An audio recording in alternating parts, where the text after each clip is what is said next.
Everyone, welcome back. Still waiting on parts for the disc, but today's video we're going to talk a little bit about the 9-tooth field cultivator, all-purpose plow, spring-tooth harrow, whatever you want to call it.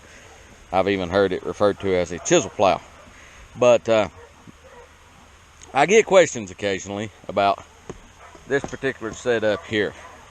And I've got to do some work to this particular setup is one of the reasons that I'm doing this video. What is the purpose of that? Well, the purpose of that is, and there's a reason I got to do work for it. When you run this shank plow, we'll call it, through the ground, you'll pull up clods, particularly if the ground's a little damp, and you'll pull up these clods like this. And you can see I pulled it through here and it's still pretty cloddy. It needs another round of disking on it to knock him down before I do this. But the purpose of that is to drag along behind and either press these clods back down into the ground or break them up and smooth everything back up. Now, the reason I'm having to change it is, let me flip it up here and I'll show you. I hope, without killing myself. Hang on a second here. We'll put you guys right there. Okay. This is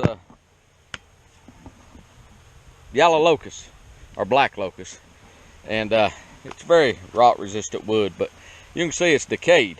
And it's gotten light on me. It's just a 6" by 6". I think it's 8 or 10 feet, whatever it is. It's probably 8 feet. And I've used it for several years and it's done a good job. Now, the key is, when I decided to put this on here, I put the square tubing, it's just bolted down. And the reason for that is to get the log, or your drag, or whatever you want to refer to it as, back here away from you. So when it's pulling, it's back here a little farther, and your feet don't hit it.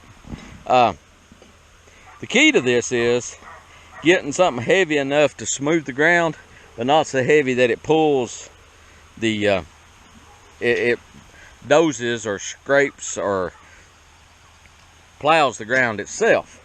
Because I use this implement to incorporate fertilize, and if I'm dragging all my dirt, I'm moving all my fertilizer around. So, that's one of the keys. But what we're going to do, I'm going to use an old telephone or a electric pole that they replaced a pole here on the property, and I got a piece of it, and I'm going to cut it and redo it. But it works really good in ground prep.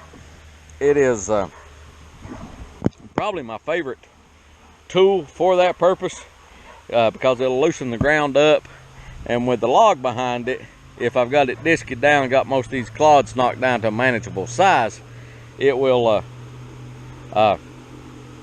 it does a really good job.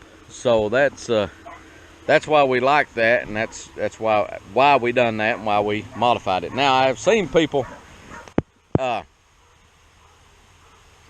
put these behind sets of disc and other tillage tools to do the same thing. And they'll work. And if you'll look at some of the combination tillage tools, like you know, the BT equipment and stuff like that, now they'll have a set of rippers, a set of coulters, and then like a basket on the back. And that basket performs similar function to what this drag does. It's this is kind of a primitive means of accomplishing the same thing. So it's it does a pretty good job. I've always used them behind this because what'll happen if you don't, it'll throw the clods up and then the sun will bake them out. Like this, you'll bake, the sun will bake them out, and you can see how hard that clod is. So I don't want them to bake out. I want them smooth back over, busted up when they're softer, or either pressed back down the ground where they won't bake out and become hard, cloddy ground. Because remember, our end goal is to prep a seed bed and we want good seed to soil contact in that seed bed for our crops to do well in. But I really like these. Another thing, of course, this ground is rocky as it is. It's less of a concern because you have the trip mechanisms in here, less of a concern of breaking something. They can be harder to pull, and you know, depending on which publication you look at and what manufacturer you recommend, I think it's 5 horsepower per foot on this particular implement. So this is a 9 shank, so it's we're looking at a minimum 45 horsepower. And you know, in hard ground, running it deep, it'll pull a tractor. It'll pull them hard. But loose sandy ground, you can walk with it. And I try to run it pretty deep. I mean, I'll try to run down 7, 8. I mean, not 7, 8. 10, 12 inches deep a lot of cases. Loosen that ground up to depth so we don't develop a hard pan. Then a hard pan is just a hard layer underneath the tilled ground that will stop root growth and water from moving through the soil profile. But